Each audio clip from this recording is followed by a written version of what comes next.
पूरी तरीके से निर्माण हो चुका है। यह भवन का पहला फेज बन चुका है और आगे निरंतर सहयोग से, सरकार के सहयोग से, माननीय कुलाधिपति महोदय के आशीर्वाद से हम दिन प्रतिदिन विश्वविद्यालय प्रगति की ओर चल रहा है।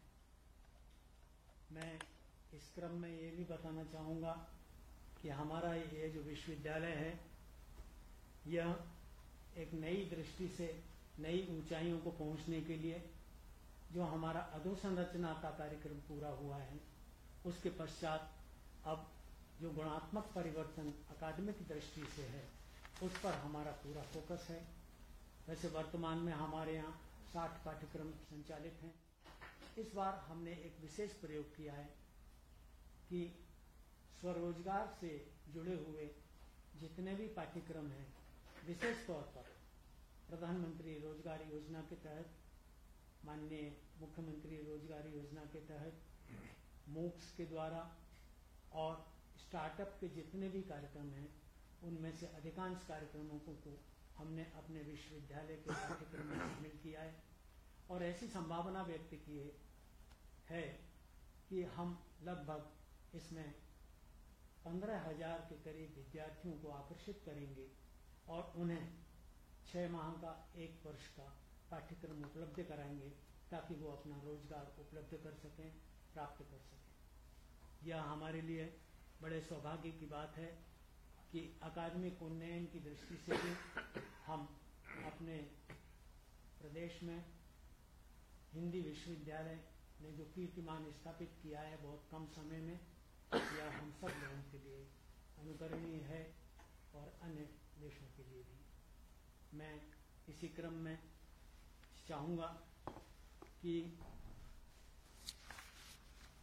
माननीय रामेश्वर शर्मा जी अपने कुछ विचार व्यक्त करें, हमको आशीर्वाद।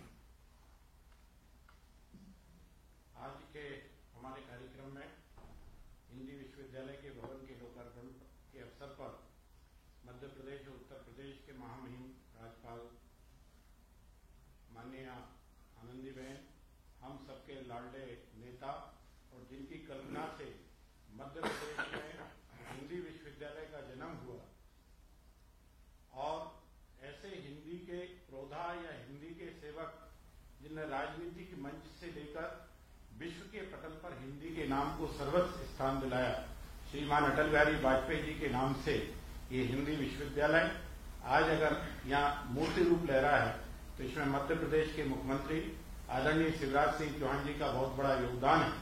और मैं चूंकि उस क्षेत्र का जनप्रतिनिधि और विधायक होने के नाते मैं महामहिम महोदय का और माननीय मुख्यमंत्री जी का हाथ जोड़कर दोनों का अभिवादन करता हूं, स्वागत करता हूं कि विश्वविद्यालय हमारे क्षेत्र में बना है, आपके द्वारा वो भवन का लोकार्पण किया गया है।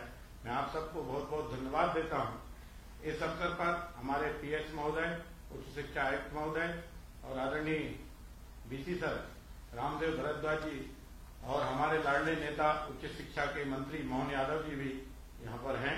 मैं उनका भी बहुत बहुत धन्यवाद देता हूं और कोशिश करेंगे कि जो कल्पना से माननीय मुख्यमंत्री जी ने इस विश्वविद्यालय की स्थापना की है उसको और आगे बढ़ाने में मोहन जी का भी योगदान और सहयोग भरपूर मिलेगा और बीसी साहब और उच्च शिक्षा के जो हमारे पीएस हैं वो सब लोग मिलकर इसको और अधिक अटल बिहारी वाजपेयी जी के नाम से जो विश्वविद्यालय है उसको फैलाने के लिए पूरा मध्य प्रदेश तो है पर देश पर भी हिंदी विश्वविद्यालय फैला, इसको और प्रचार प्रसार कैसे किया जाए और कैसे अधिक से अधिक छात्रों को इससे लाभान्वित कराया जाए, इसका हम लोग प्रयत्न अवश्य करते रहेंगे। मैं इस अवसर पर एक बार और माननीय राज्यपाल महोदय का, माननीय मुख्यमंत्री जी शिवराज सिंह चौहान जी का हृदय से धन्यवाद देता हूं। उन्होंने जमीन दी, भवन के लिए पैसा दिया और आज उन्हीं के नेतृत्व में भवन का लोकार्पण भी हुआ इस अवसर पर। और आज सबसे बड़ी खुशी की बात है कि हिंदी दिवस पर हमने देश के अंदर हिंदी के प्रोधा के नाम से हिंदी विश्वविद्यालय अटल बिहारी वाजपेयी जी के नाम से जो भवन का आज लोकार्पण किया है, इसके लिए भी मैं माननीय मुख्यमंत्री शिवराज सिंह चौहान जी का हृदय से बहुत बहुत धन्यवाद देता हूं। और इसी तरह स्नेह, आशीर्वाद और हिंदी की उपासना में उनका सहयोग हर हमेशा मध्य प्रदेश और देशवासियों को मिलता रहेगा। आप सबका इस कार्यक्रम में पधारे हृदय से स्वागत, वंदन, अभिनंदन, धन्यवाद। बहुत बहुत धन्यवाद शर्मा जी। मैं अब इस कार्यक्रम को आगे बढ़ाते हुए मध्य प्रदेश शासन में उच्च शिक्षा मंत्री माननीय श्री डॉक्टर मोहन यादव जी से अनुरोध करूंगा, जिन्होंने विशेष तौर पर बहुत रुचि ली, रात दिन एक करके 1 माह के अंदर यह कार्य संपन्न कराया। मैं व्यक्तिगत तौर पर उनका ऋणी हूं और मैं उनसे अनुरोध करूंगा कि वो ऐसी ही कृपा बनाए रखें और हमें अपना आशीर्वाद दें।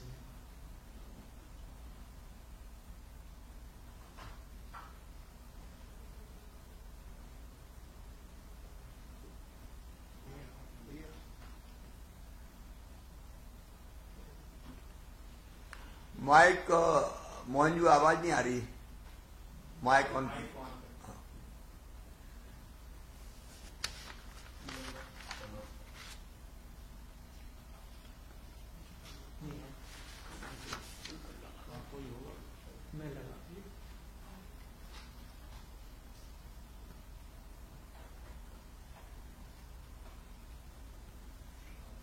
मोहन जी आवाज नहीं आ रही, मोहन जी आवाज नहीं आ रही आपकी, एक बार चेक कीजिए, माइक चेक कीजिए, माइक आवाज नहीं आ रही, आवाज नहीं आ रही। कोई सहयोगी हो तो माइक चेक करें।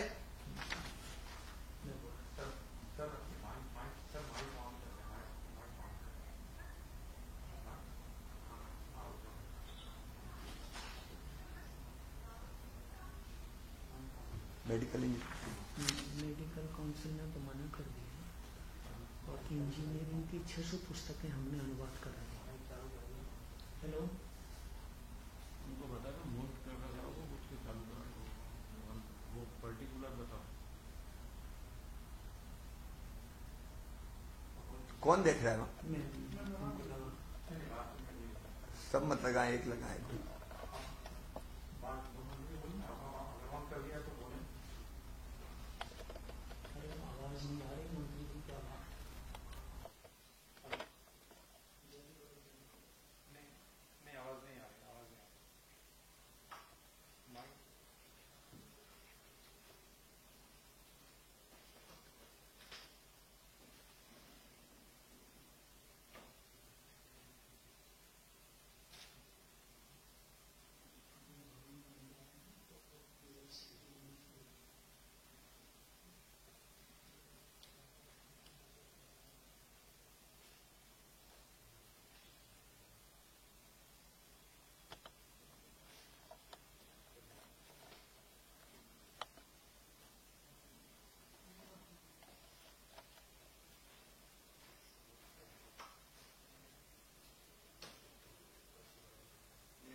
Conference is being recorded.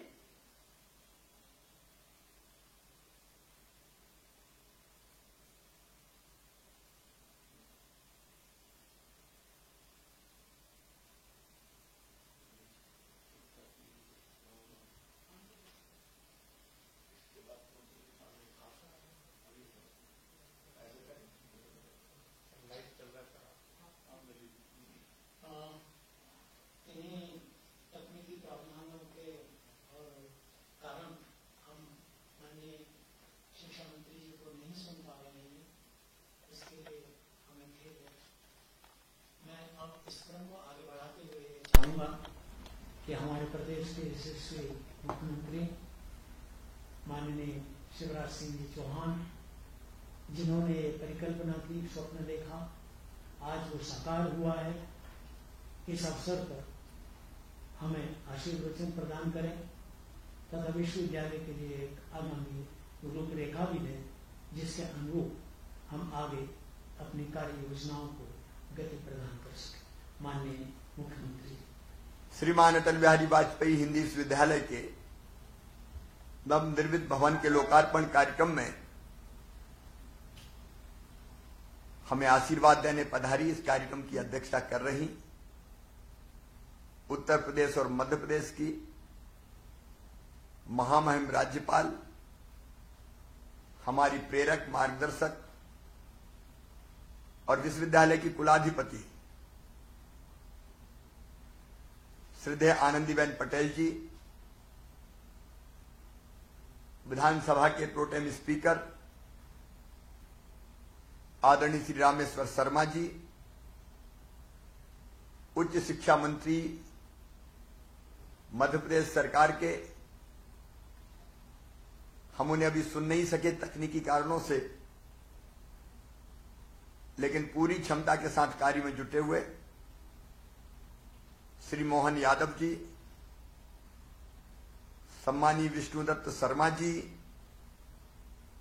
सांसद और भारतीय जनता पार्टी के प्रदेश अध्यक्ष साध्वी प्रज्ञा सिंह ठाकुर जी, हिंदी विश्वविद्यालय के कुलपति प्रख्यात विद्वान डॉक्टर रामदेव भारद्वाज जी, और इस कार्यक्रम को सुन रहे सभी बहनों, भाइयों, बेटे बेटियों, आज मैं अत्यंत प्रसन्न हूं। एक सपना साकार हो रहा है, एक संकल्प पूरा हो रहा है। हिंदी भारत माता के माथे की बिंदी है। निज भाषा की उन्नति अहे सब उन्नति को मूल। अपनी भाषा की उन्नति में ही सारी उन्नति समाहित है। हिंदी आज दुनिया में तीसरी सर्वाधिक बोले जाने वाली भाषा है। हिंदी हमें जोड़ के रखती है, और हिंदी में हिंदी की जो क्षमता है वो कितनी है, ये जब श्रद्धेय अटल बिहारी वाजपेयी जी के भाषण आज भी सुनते हैं तो हिंदी का, चाहे वो भाषण हो या कविता हो, वो सबको मंत्रमुग्ध कर देती है। हमारे देश के लोकप्रिय और यशस्वी प्रधानमंत्री, वैश्विक नेता सम्मानीय नरेंद्र मोदी जी ने हिंदी की इस प्रतिष्ठा को पूरी दुनिया में स्थापित किया है। अटल जी ऐसे राजनेता थे जिन्होंने संयुक्त राष्ट्र संघ में भी अपनी बात हिंदी में कहकर केवल हिंदी नहीं, पूरे हिंदुस्तान का सम्मान बढ़ाया था। यह बड़ी विचित्र मानसिकता है। अंग्रेजी में, भाषा के रूप में अंग्रेजी का विरोधी कतई नहीं हूं, लेकिन आज भी कहीं ना कहीं मानसिकता ऐसी बना दी गई है कि अंग्रेजी में बात करना, अंग्रेजी में बोलना यह प्रतिष्ठा का विषय है। देखिए माननीय नरेंद्र मोदी जी को, मातृभाषा में बोलते हैं, और हिंदी में जब वो बोलते हैं तो हिंदी और हिंदुस्तान का सम्मान सारे जगत में, सारी दुनिया में बढ़ता है। मुझे भी मुख्यमंत्री रहते विदेशों में जाना, अनेकों कार्यक्रमों के लिए जाना पड़ा।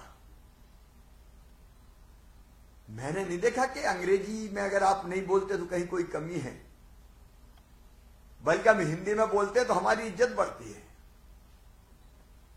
जापान, जर्मनी, चीन, अगर आप अंग्रेजी में बोले तो उनके मन में एक अलग भाव आता है, ये तो अपनी भाषा में नहीं बोलते, अंग्रेजी के गुलाम है। लेकिन अंग्रेजी जहां की भाषा है, ब्रिटेन और अमेरिका जैसे देश वहां भी जब हम अपनी भाषा में बोले तो उनकी नजरों में, उनकी दृष्टि में मैंने तो अपना सम्मान बढ़ते हुए देखा है। लेकिन देश में एक दिक्कत है, अंग्रेजी कैरियर की भाषा बन गई है। उससे एक प्रचलन सा चल पड़ा है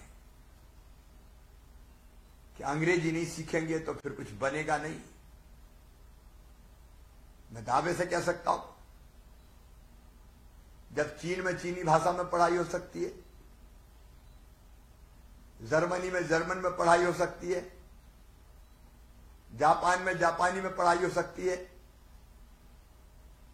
तो हिंदी में पढ़ाई क्यों नहीं हो सकती?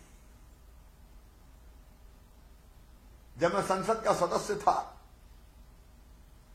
तो मैंने देखा कि हिंदी भाषी राज्य के सांसद अंग्रेजी में भाषण दे रहे थे, तो एक दूसरे सांसद ने उनका कहा था कि अंग्रेजी में भाषण देके जरा अपने चुनाव क्षेत्र से जीत के आओ, तब हम जाने। ये जबरदस्ती एक प्रतिष्ठा का विषय बना लिया गया है।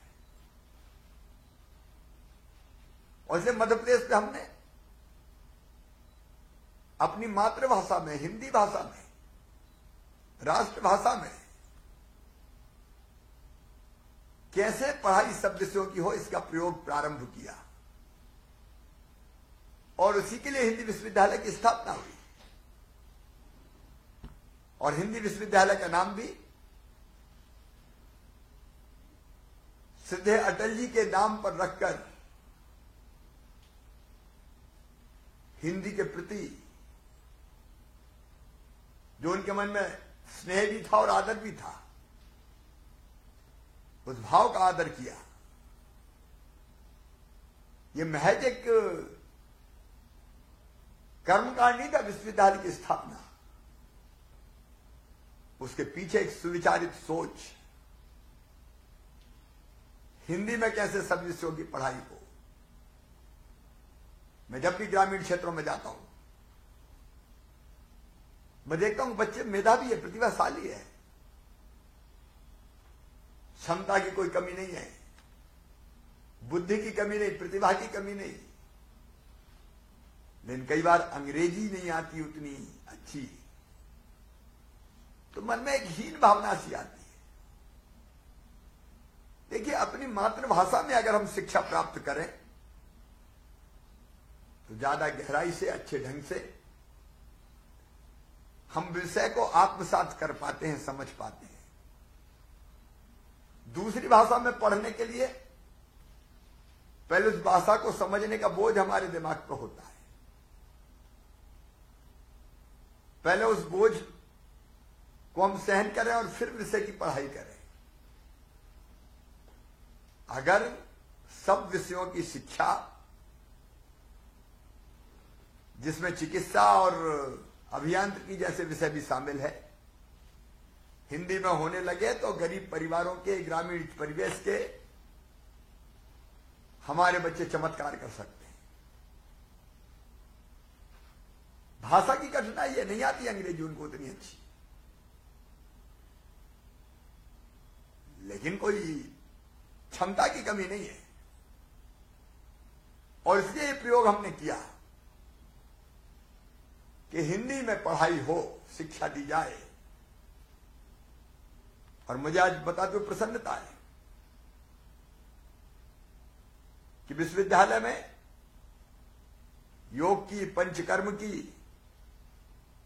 प्राकृतिक चिकित्सा, उद्यान विज्ञान,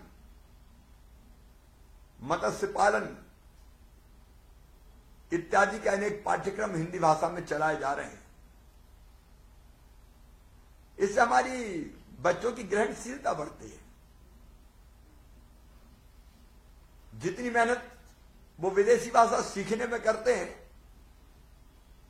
उतनी मेहनत से अपने विषय में अधिक प्रवीणता प्राप्त कर लेते हैं। विश्वविद्यालय में विद्यार्थी लगभग 1000 हैं। ग्रामीण अंचल के विद्यार्थी बड़ी रुचि ले रहे हैं और इससे पता चलता है कि विश्वविद्यालय अपनी स्थापना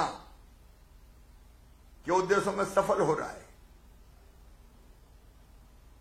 हम लोगों ने ये प्रयास किया था कि चिकित्सा शिक्षा भी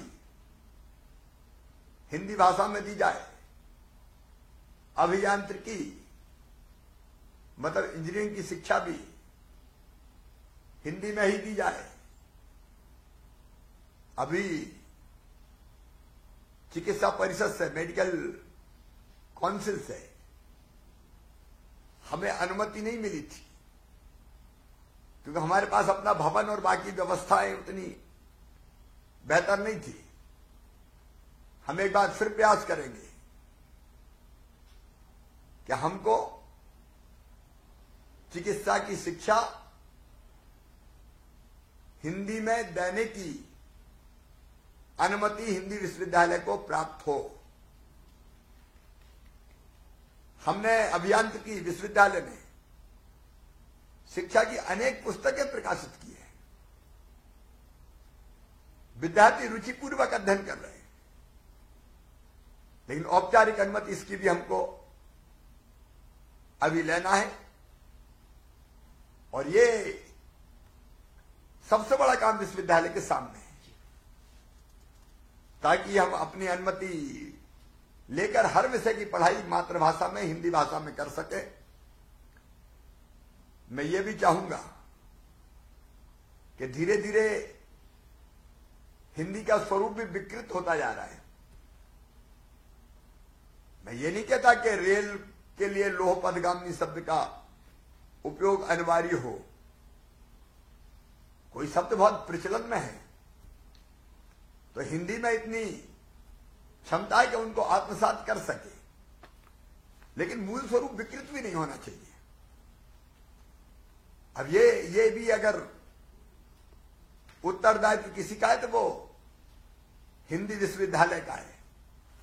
इसको भी आप ठीक ढंग से देखने का प्रयास करें। मैं चाहूंगा कि विश्वविद्यालय इस संबंध में शोध करे कि किस प्रकार हम बदलते हुए परिवेश में हिंदी को विकृत होने से बचाएं। यह भी और शोध का विषय है, आप और सोचिए। जैसा मैंने कहा, नई विज्ञान और तकनीकी के क्षेत्र में हिंदी भाषा की स्वीकार्यता को बढ़ाना। बिना स्वीकार्यता आप पढ़ाएंगे तो हम उतने सफल नहीं होंगे।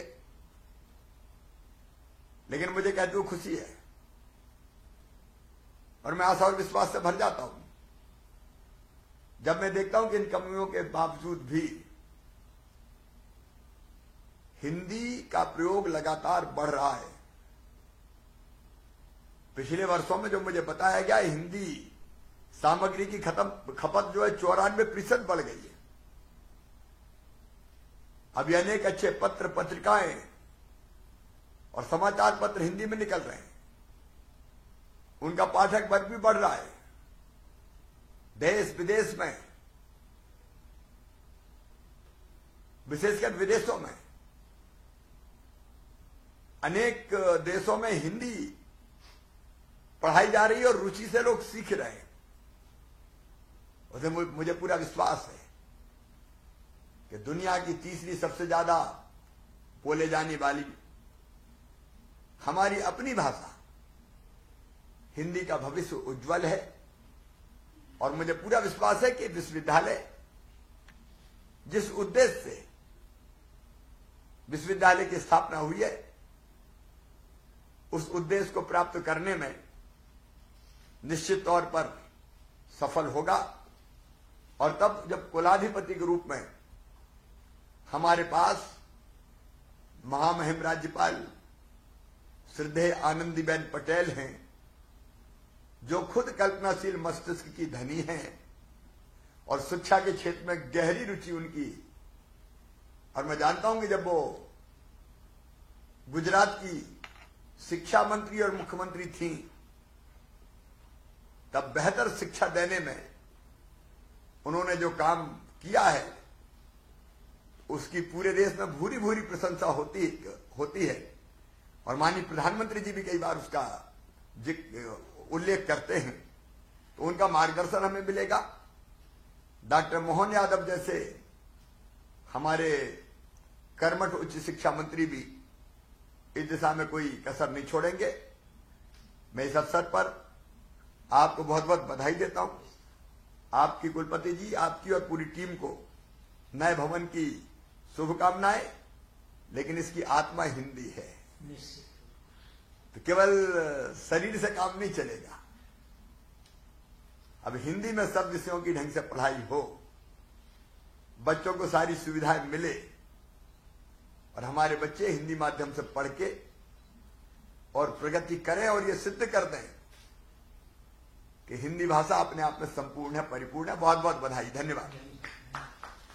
बहुत बहुत धन्यवाद, आभार माननीय मुख्यमंत्री जी।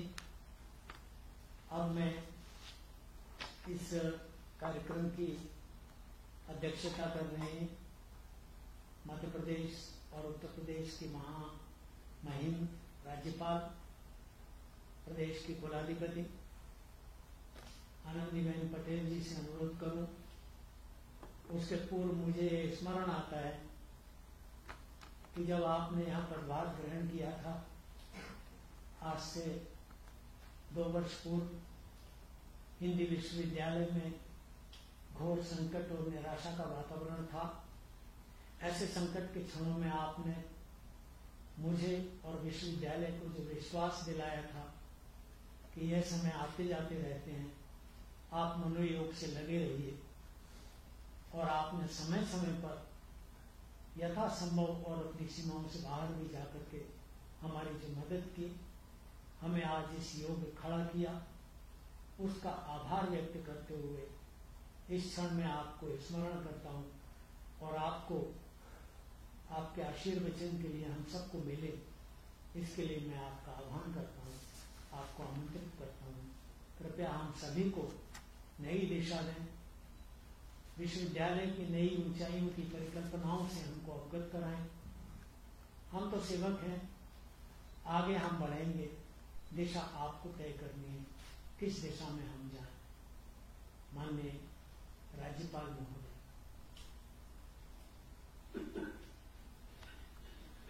मध्य प्रदेश के लोकप्रिय मुख्यमंत्री श्रीमान शिवराज सिंह चौहान जी, विधानसभा के अध्यक्ष श्री रामेश्वर शर्मा जी, उच्च शिक्षा मंत्री डॉक्टर मोहन राय जी, सांसद श्री विष्णुदत्त शर्मा जी, सांसद श्री प्रज्ञा सिंह ठाकुर, कुलपति डॉक्टर रामदेव खतरा जी, सभी उपस्थित अध्यापकगण, भाई और बहनों, आज शिक्षक दिन है। शिक्षक दिन के अवसर पर मैं आप सबको शुभकामनाएं देती हूँ। हिंदी दिवस के अवसर पर भारत के गौरवशाली पूर्व प्रधानमंत्री, हिंदी के पुरोधा, भारत रत्न स्वर्गीय अटल बिहारी वाजपेयी जी की स्मृति और नाम पर स्थापित हिंदी विश्वविद्यालय के भवन लोकार्पण कार्यक्रम में उपस्थित होकर मुझे बहुत ही गर्व और आनंद हो रहा है। संयुक्त राष्ट्र संघ में पहली बार हिंदी में भाषण देकर राष्ट्र का गौरव बढ़ाया। गरिमा को बढ़ाने वाले स्वर्गीय वाजपेयी की स्मृति में हिंदी के विश्वविद्यालय की स्थापना उनके प्रति श्रद्धा और कृतज्ञता की सराहनीय पहल है। और इसी वजह से मैं मध्य प्रदेश के मुख्यमंत्री श्री शिवराज सिंह को बहुत बहुत बधाई देती हूँ, अभिनंदन करती हूँ। आज ही के दिन वर्ष 1949 को संविधान सभा ने देवनागरी लिपि में लिखी हिंदी भाषा को भारत गणराज्य की आधिकारिक भाषा घोषित किया था। इस दिन भारत सहित संपूर्ण विश्व के पहले हिंदी विश्वविद्यालय के भवन का लोकार्पण सुखद संयोग है। हिंदी में देश की धरती में जन्मी हमारी सांसों में रची बसी है। हर भाषा, हर बोली को अपने में समाहित करने की क्षमता है। हमें समझना होगा कि जिस तरह हिंदुत्व में सभी शामिल हो जाते हैं, उसी तरह हिंदी में भी सबको समाहित कर लेती। हिंदी भाईचारे और अपनत्व का पाठ पढ़ाती है। स्थानीय बोली और भाषा के प्रति लगाव को हिंदी का विरोध नहीं मानना चाहिए। हिंदी हिंदुस्तान की आत्मा और स्वाभिमान है। यही कारण है कि हिंदी का गौरव पूरी दुनिया के सामने लाने में अहिंदी भाषियों ने महत्वपूर्ण योगदान दिया है। हिंदी स्वतंत्रता आंदोलन की भाषा थी। गुजराती भाषी महात्मा गांधी और स्वामी दयानंद हिंदी के सबसे बड़े समर्थक थे। विश्व के विकसित सभी राष्ट्र मातृभाषा में अध्ययन अध्यापन के कारण ही विकास की ओर अग्रसर हुए। हमें यह समझना होगा कि हिंदी सिर्फ एक भाषा नहीं है, यह भारतीय संस्कृति की संवाहक भी है। इसमें प्राचीन भारतीय संस्कृति, ज्ञान विज्ञान, परंपरा तथा शैक्षणिक विकास के साथ आध्यात्मिक विकास की संपूर्ण झलक स्पष्ट दिखाई देती है। सामाजिक न्याय और व्यक्तिगत उन्नति के प्रयासों को बेहतर बनाने के लिए देश के हर गरीब, वंचित, पिछड़े, आदिवासी तक ज्ञान सूचना की पहुंच को प्रभावी बनाने का सशक्त माध्यम सिर्फ हिंदी है। हिंदी के माध्यम से वर्तमान समय की जरूरत के आधार पर शिक्षण प्रशिक्षण के पाठ्यक्रमों में बदलाव हो। हिंदी में ऐसी शैक्षणिक व्यवस्था बने जो भारतीय ज्ञान परंपरा तथा आधुनिक शिक्षा को साथ समन्वय स्थापित करते हुए विद्यार्थियों, शिक्षकों तथा समाज में भारत केंद्रित सोच विकसित करने में मदद करे।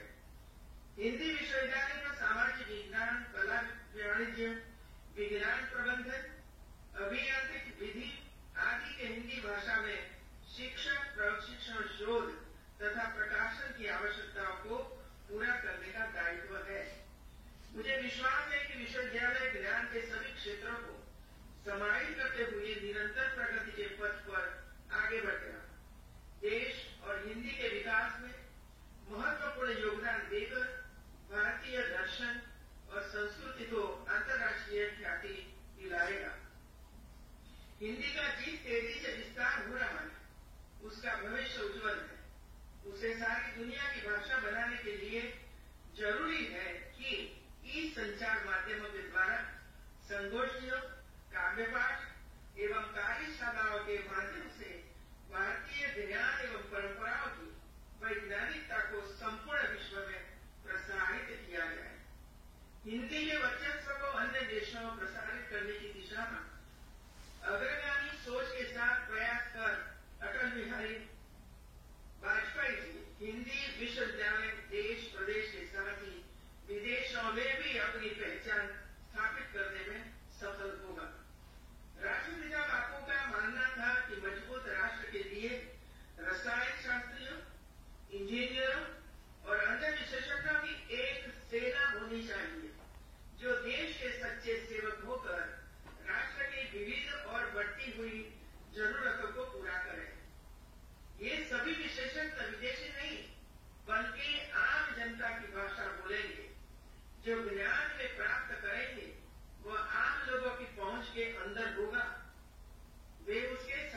बुद्धि के साथ साथ श्रम की गरिमा के प्रति सम्मान का भाव भी पैदा होता है।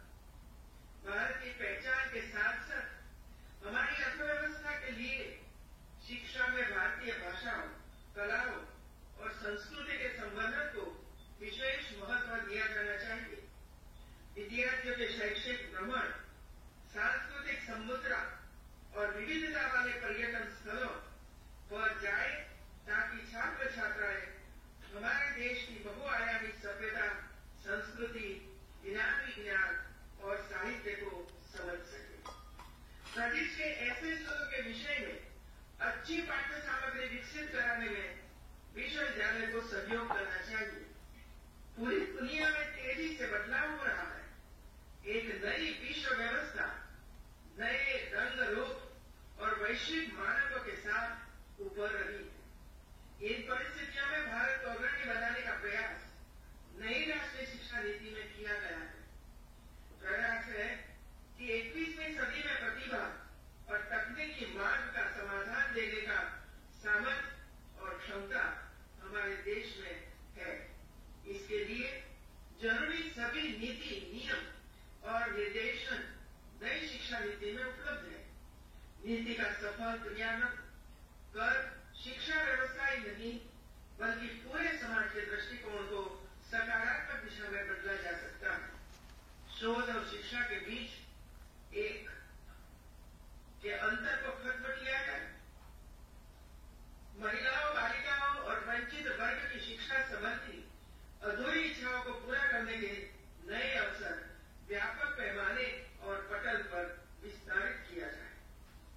जरूरत है कि राष्ट्र केंद्रित, एकात्म भाव से युक्त समग्र शिक्षा के लिए लकीर से हटकर कार्य किया जाए। राष्ट्र गुरु के रूप में देश को प्रतिष्ठित करने के वैश्विक उद्देश्यों को पूरा करने के लिए अनुकूलन का कार्य प्रभावी तरीके से करते हुए नई शिक्षा व्यवस्था का निर्माण किया जाए। उच्चतर शिक्षा प्रणाली में शिक्षण तथा पठन पाठन ऐसा होना चाहिए जो विद्यार्थियों में अन्वेषण, समाधान, तात्विकता और रचनात्मकता विकसित करे। उन्हें नई जानकारी को आवश्यकता अनुसार उपयोग करने की दक्षता और सोच पैदा करे। उन्हें ऐसी शिक्षा दी जाए जो चरित्र निर्माण, नैतिकता, करुणा और संवेदनशीलता का भाव विकसित करे। उन्हें रोजगार युक्त बनाए, आजीविका के अवसरों, मान मर्यादा और स्वायत्तता को सुनिश्चित करे। ये नई शिक्षा नीति में आप सब विश्वविद्यालय ने वेबिनार करके काफी प्रयास किया है नई शिक्षा नीति को जानने की। मुझे लगता है कि यूनिवर्सिटियों में ये काम तो हो रहा है। जो कोई यूनिवर्सिटी बाकी होगी तो वो तो कर ही लेंगे, लेकिन अभी जरूरत है कि इसका अमलीकरण कैसे करना है। चाहे आंगनबाड़ी से लेकर primary education, secondary education, higher education, विश्वविद्यालय तक किस तरीके से हम इसका अमलीकरण करें, एक शोध का विषय है, चर्चा का विषय है, चिंतन का विषय है। और मैं मानती हूं कि इसमें यूनिवर्सिटी बड़ा योगदान दे सकती है। प्रशिक्षण, जो उद्देश्य इसमें लिखे गए, ये उद्देश्य के अनुसार यदि हमें हमारे छोटे छोटे बच्चों को या युवाओं को शिक्षा देनी है तो रुचि का शिक्षा हो, चारित्र भी इसमें आ जाए और हमारी परंपरा, संस्कृति भी छोटे बच्चों को सीखने को मिले। इसी तरह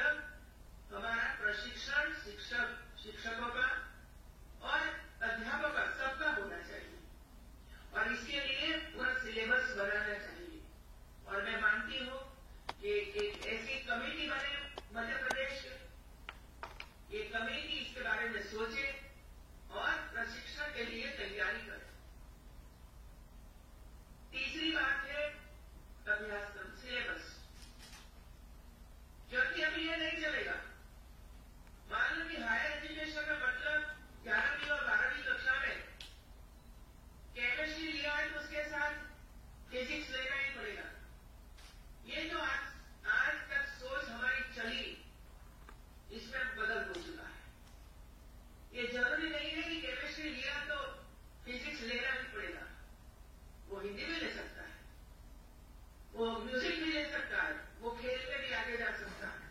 ऐसा अलग अलग प्रकार के सब्जेक्ट्स हमारे स्टूडेंट्स अपनी रुचि के हिसाब से लेंगे, तो ये कैसे होगा स्कूलों में।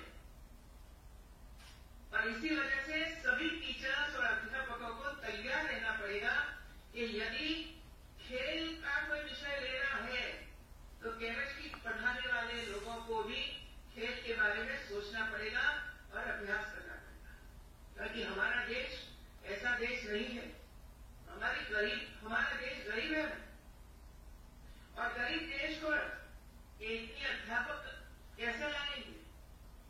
इसी वजह से हमारी सोच बदलनी पड़ेगी कि मैं केमिस्ट्री पढ़ाता हूं, मैं हिंदी पढ़ाता हूं, तो और कुछ नहीं पढ़ा सकता हूं।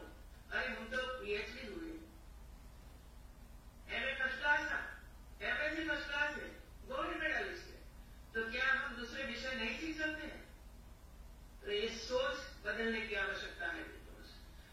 और इसी वजह से ये जो हमारे लिए जो नई शिक्षा नीति का जो प्रबंधन हुआ है और हमारे प्रधानमंत्री श्री ने इसकी इजाजत दे दी है और इसका अमलीकरण करने जा रहे हैं, तब यूनिवर्सिटी को भरोसा देना पड़ेगा कि हम हमारे मध्य प्रदेश की शिक्षा में परिवर्तन लाएंगे। और सबसे पहले परिवर्तन शिक्षकों में भी आना चाहिए। बच्चों में तो ऑटोमेटिक आ जाएगा, उनको तो जो सिखाओ वो सीख जाएगी, लेकिन सिखाने वाले हैं उनको बदलना पड़ेगा। और इसी वजह से आज जब हमारे मुख्यमंत्री श्री भी उपस्थित हैं, हमारे उच्च शिक्षा मंत्री भी उपस्थित हैं, तो मुझे लगा कि मैं थोड़ी सी बात जो नई शिक्षा नीति हमारे सामने रखी है उसको करूं। ये तो शुरुआत के 5 साल जो 5+3+3+4 जो किया गया है, इसमें शुरुआत के 5 साल का शिक्षण हमारे लिए बहुत ही इंपॉर्टेंट है। यदि देश को आगे लाना है, सबको अवसर देना है, रुचि के अनुसार सबकी शिक्षा होनी है, तो शुरुआत के 5 साल बच्चों के लिए बहुत ही इंपॉर्टेंट है। और इसकी वजह से 5 साल में हम क्या पढ़ाएंगे बच्चों को, कैसे पढ़ाएंगे, कैसी हमारी प्रवृत्तियां होगी, कैसे हमारे टूर प्रोग्राम होंगे, कैसे हमारे उद्योग होंगे, छोटे छोटे छोटे कटिंग करना है, वो करना है, वो करना है, तो इसमें सब सम्मिलित है। और इसी वजह से जिसको इस रुचि है तो कमिटी बनाइए और वो तैयार करें, जिसकी वजह से हम दूसरे स्टेट को भी गाइड कर सके कि हम लोगों ने पूरा किया है, आपको चाहिए तो आप इसमें ले जाओ, अपने तरीके से संशोधन कर सकते हैं, तो गाइड करो, मध्य प्रदेश गाइड करे सबको। आज आप सबको इस अवसर पर मुझे आप सबके दर्शन हुए और हिंदी दिन के अवसर पर हिंदी विश्वविद्यालय का अपना भवन बना है। अब मैं इतना ही कहूंगी, ये ईंट और चूना का बना हुआ भवन नहीं है, वहां हमारे विद्यार्थियों की पूरी जिंदगी वहां से लेकर वो बाहर जाएगा। तो ऐसी प्रवृत्तियां, ऐसे वातावरण होना चाहिए कि विद्यार्थियों को जो चाहे वो वहां से मिले। ऐसा नहीं कि सिर्फ उसने हिंदी लिया तो हिंदी का ही भाषण करते रहो भाई। दुनिया भर का इतिहास, दुनिया भर की विज्ञान की, संशोधन की, या हमारी परंपरा की, हमारी संस्कृति का ज्ञान वहां से लेकर बाहर जाए, ऐसा प्रबंध करना पड़ेगा। और ये बहुत ही कर सकता है लोग। आप सबको बहुत बहुत बधाई, धन्यवाद। सादर अभिवादन, धन्यवाद आदरणीय महामहिम जी। यह कार्यक्रम समापन की ओर है। महामहिम ने जो दिशा निर्देश हम लोगों को दिए हैं कि ईंट पत्थरों का भवन न हो करके यह संस्कार भारतीय वांग्मय और ज्ञान परंपरा की ज्योति जलाने वाला विश्वविद्यालय बने, इस दिशा में निसंदेह हम आगे बढ़ेंगे और इस प्रकार की कार्य योजनाएं भी विश्वविद्यालय ने आपके आशीर्वाद से आरंभ की हैं। हमारे यहाँ ज्ञान परंपरा का एक अध्ययन केंद्र है जिसमें हमने 64 विधाओं और विद्याओं के बारे में, तंत्र के बारे में, संगीत के बारे में, खगोल के बारे में और जो भी हमारा भारतीय वाङ्मय में परंपराओं में रखा हुआ है उसको उजागर करने के लिए शोध संस्थानों की स्थापना की परिकल्पना की है। साथ ही साथ एक लैंग्वेज लैब की भी स्थापना की है। आज का युग वर्चुअल एजुकेशन का युग है, इसलिए हमने अभी से योजना बनाई है, प्रकल्प हमने तैयार किए हैं कि हम सभी विषयों की एक वर्चुअल लैब तैयार करेंगे और न केवल मध्य प्रदेश में बल्कि पूरे हिंदुस्तान में उससे जुड़े हुए सामयिक विषय पर हम परिचर्चा करते रहेंगे, निरंतर करते रहेंगे। आपका आशीर्वाद हमको मिला, यह हमारे लिए बड़ा परम सुख और सौभाग्य का विषय है। ऐसी ही कृपा आपकी बनी रहे। निश्चित तौर पर यह विश्वविद्यालय अपने उद्देश्यों को प्राप्त करेगा। मैं धन्यवाद के इस क्रम में अब आगे बढ़ते हुए सर्वप्रथम महामहिम का आभार व्यक्त करता हूँ कि उन्होंने अपने इतने व्यस्ततम कार्यक्रम में लखनऊ में रहते हुए भी हमारे अपने इस कार्यक्रम में सहभागिता की, हमको आशीर्वचन दिया, उनके प्रति मैं अपना आभार व्यक्त करता हूँ। निसंदेह मध्य प्रदेश के यशस्वी मुख्यमंत्री जी हम सबके चहेते, मामा के नाम से प्रसिद्ध न केवल हिंदुस्तान में बल्कि विदेशों में भी मामा मामा के नाम से जाने वाले शिवराज सिंह जी चौहान, जिनकी ये परिकल्पना थी, जिन्होंने एक छोटा सा बीज लगाया, आज आप सभी के प्रयासों से वो अंकुरित हुआ है, फलीभूत हुआ। आपकी इच्छाओं पर, आपकी परिकल्पनाओं पर कोई आंच नहीं आने दी जाएगी, यह मैं एक कुलपति के नाते आपको विश्वास दिलाता हूँ। माननीय शिक्षा मंत्री महोदय, जिनको हम सुनना चाहते थे, मोहन यादव जी, उनके प्रति भी हम अपना आभार व्यक्त करते हैं। मध्य प्रदेश विधानसभा के प्रथम स्पीकर रामेश्वर शर्मा जी, जिनका विशेष सहयोग हमको मिला, क्योंकि आज वर्तमान में बेनजीर महाविद्यालय जो श्याम प्रसाद मुखर्जी महाविद्यालय के नाम से है, आपने उसमें हमको शरण दी। हम वहाँ 2-3 वर्षों तक अपने अध्यापन करते रहे। आपके प्रयासों से यह विश्वविद्यालय बना, आपने बड़ी मेहनत की। दोनों विश्वविद्यालय और महाविद्यालय आपके ही विधानसभा क्षेत्र में आते हैं। आपका दायित्व कुछ और ज्यादा बन जाता है हमारे ऊपर कृपा करने का। हम समय समय पर कभी भी आपसे मार्गदर्शन लेते रहेंगे।